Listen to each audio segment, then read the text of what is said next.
सुप्रभात प्यारे बच्चों। अभी हम लोग स्टैंडर्ड 6 का हिंदी डोली पढ़ेंगे। आप सभी अपने समक्ष पाठ्य पुस्तक निकाल लें। प्रीवियस क्लासेज में भी हम लोग हिंदी पाठ 6 पढ़े थे।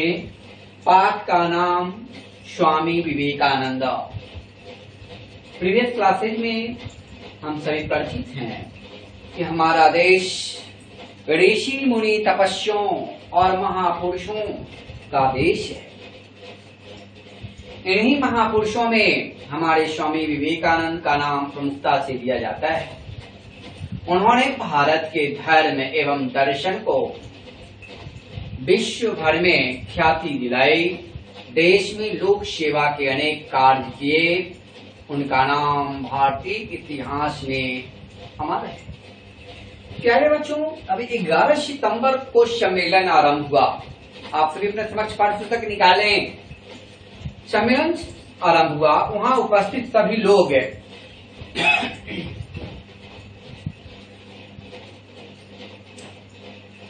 सन्यासी वेशधारी भारतीय का भाषण सुनने को उत्सुक थे।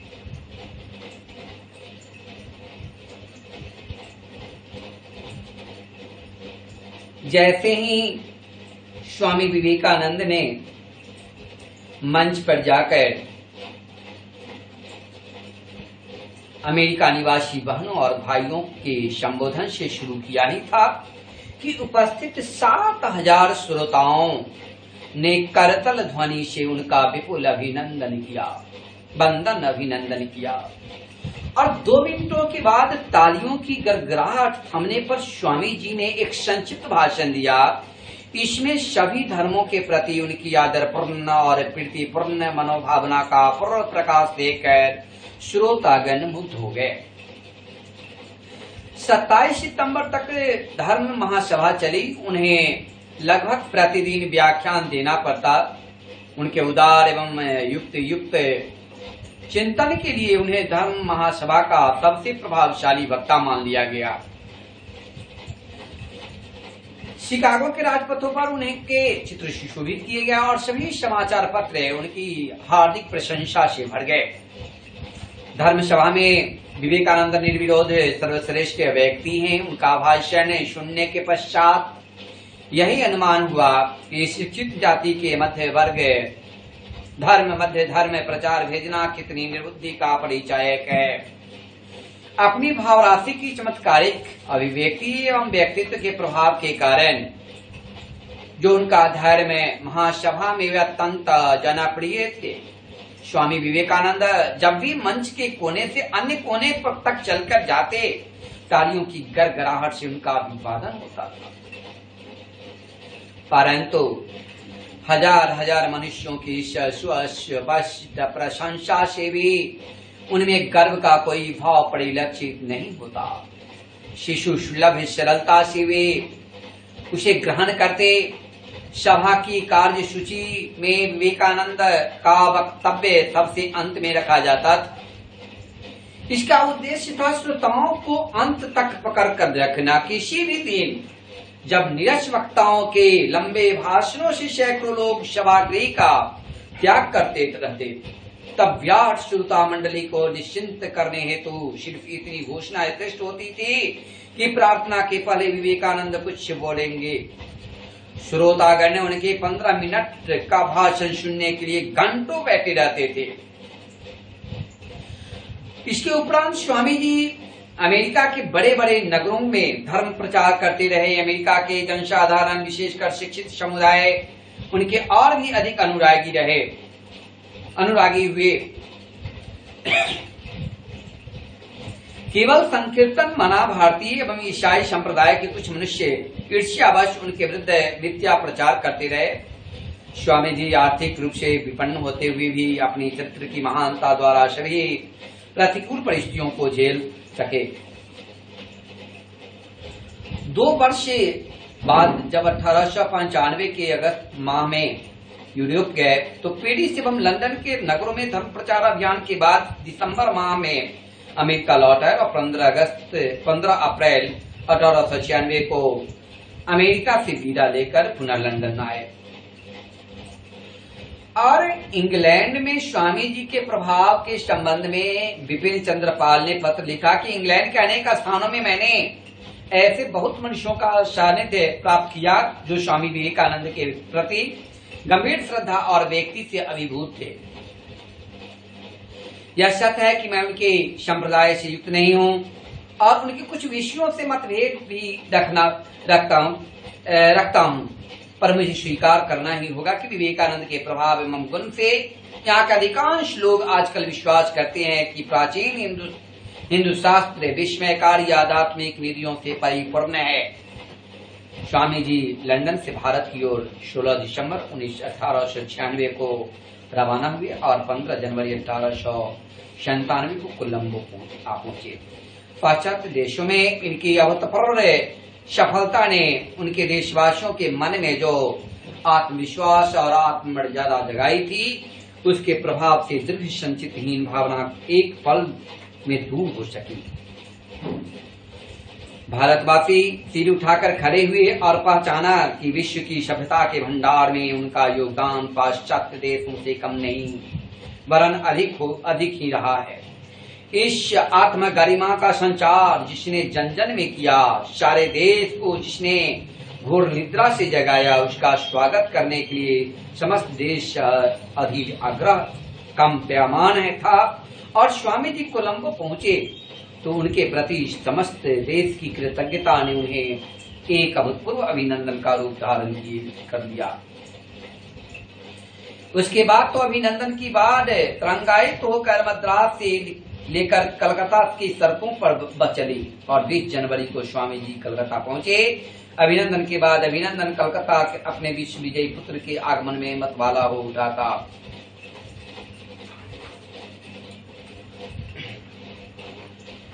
अब पश्चात देशों के अविराम भाषण भ्रमण ने उस पर समस्त देश का स्नेह का वर्षण, इन सब कारणों से स्वामी जी का स्वास्थ्य गिरता चला गया, परंतु इसकी परवाह न कर श्री राम कृष्ण उपदिष्ट पथ पर सन्यासी संघ की अस्थायी भीड़ पर प्रतिष्ठित करने की चेष्टा करने लगे।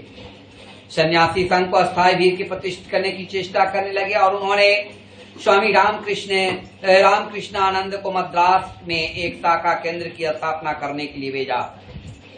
स्वामी अखंडानंद और मुर्शिदाबाद जिले के सारगाछी में आश्रम प्रतिष्ठित किया।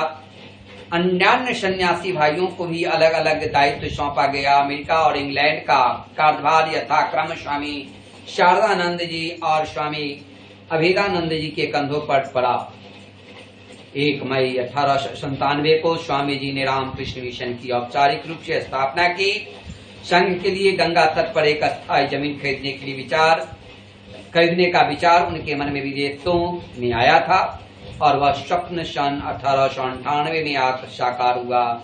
इसी वर्ष 9 दिसंबर को बेलूर ग्राम में रामकृष्ण मठ की स्थापना हुई। रामकृष्ण मठ की स्थापना हुई और 1911 ईस्वी की जून को स्वामी जी दूसरी बार पाश्चात्य देशों की यात्रा पर निकले एवं इंग्लैंड में 2 सप्ताह बिताने के उपरांत अगस्त माह में अमेरिका पहुंचे। इस बार अमेरिका में वे लगभग 1 वर्ष रहे और 90 से अधिक भाषण दिए, परंतु इस बार उनकी यात्रा का मुख्य उद्देश्य था उन देशों में प्रतिष्ठा, उनके कार्यक्रमों को देखना और उन्हें सुदृढ़ करना। पेरिस, वियना, एथेंस और मिस्र होते हुए स्वामी 9 दिसंबर 1900 को बेलूर मठ पहुंचे।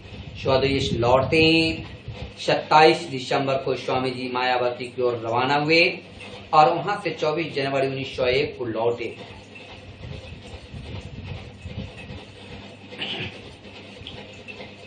फरवरी को ट्रस्ट डेट की रजिस्ट्री हुई और 10 फरवरी को मठ के ट्रस्टियों के अनुमोदन को स्वामी ब्रह्मानंद रामकृष्ण मठ एवं रामकृष्ण मिशन के अध्यक्षता स्वामी शारदानंद महासचिव नियुक्त हुए। इस प्रकार संघ के समस्त परिचालन दायित्व से अपने को पृथक रखकर अंतिम 2 वर्ष स्वामी जी महासमाधि के लिए प्रस्तुत होते रहे। गुरु भाइयों अथवा शिष्यों को अपनी बुद्धि के अनुसार काम करने को प्रेरित करते ताकि उनके न रहने पर संघ के परिचालन के विषय में वे स्वयं ही निर्णय लेने के में समर्थ हो सके। 4 जुलाई 1902 ईस्वी को स्वामी जी ने संध्या के समय जाप किया, फिर ध्यान में बैठ गए। रात्रि को इसी ध्यान की अवस्था में उन्होंने देह त्याग दिया। उस समय उनकी आयु मात्र 39 वर्ष। कन्याकुमारी में समुद्र के बीच में स्थित विवेकानंद स्मारक उनके स्मृतियों को संजोए हुए है।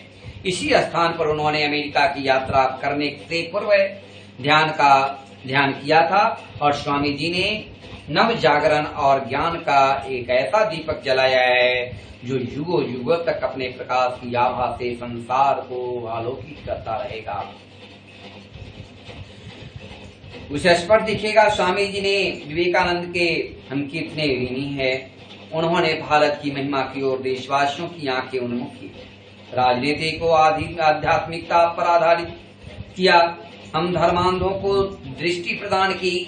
वे ही भारतीय स्वाधीनता संग्राम के जनक हैं। हमारी राजनीतिक, सांस्कृतिक और आध्यात्मिक स्वाधीनता के भी जनक वे भी हैं। वे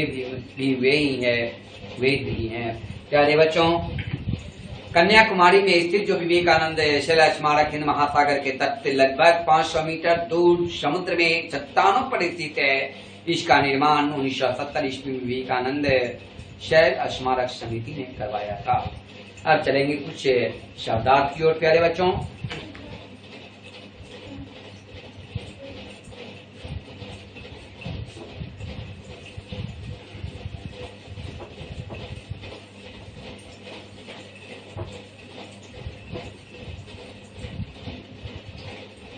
जो शब्दार्थ लिखेंगे भी, शब्दार्थ यानी वक्ता। बोलने वाले को वक्ता कहते हैं, सुनने वाले को श्रोता कहते हैं। वक्ता शब्द का अर्थ होता है बोलने वाला। बोलने वाला। अभूतपूर्व, अभूतपूर्व यानी जो पहले न हुआ हो, जो पहले न हुआ हो। अविराम, अविराम शब्द का अर्थ होता है लगातार। और आलोकित, आलोकित शब्द का अर्थ होता है प्यारे बच्चों प्रकाशित करना, प्रकाशित। ठीक है, सुंदर तरीके से आप लिखते चले।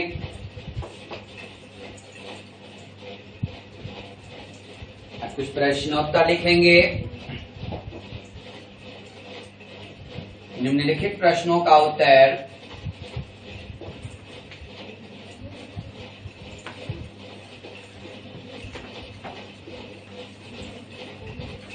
अपने शब्दों में दीजिए।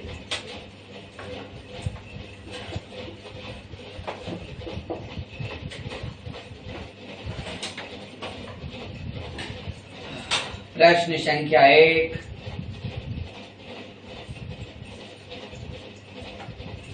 स्वामी जी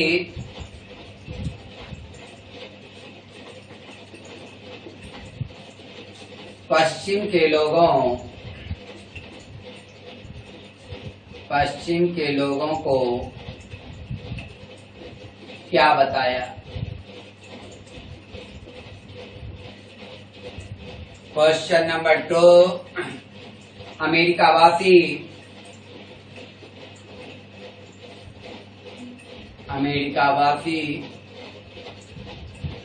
स्वामी जी का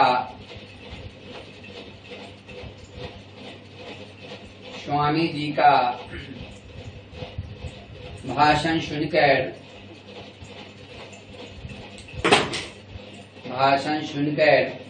आश्चर्यचकित क्यों था?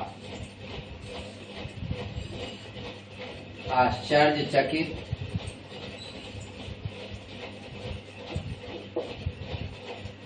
क्यों थे? क्वेश्चन नंबर 3, विवेकानंद की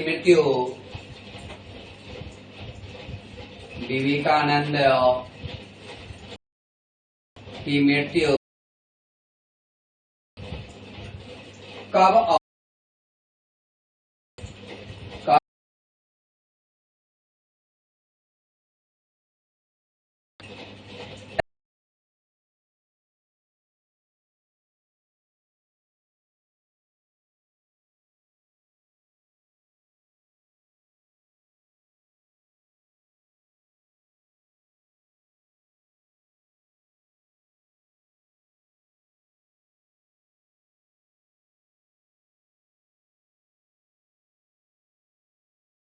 की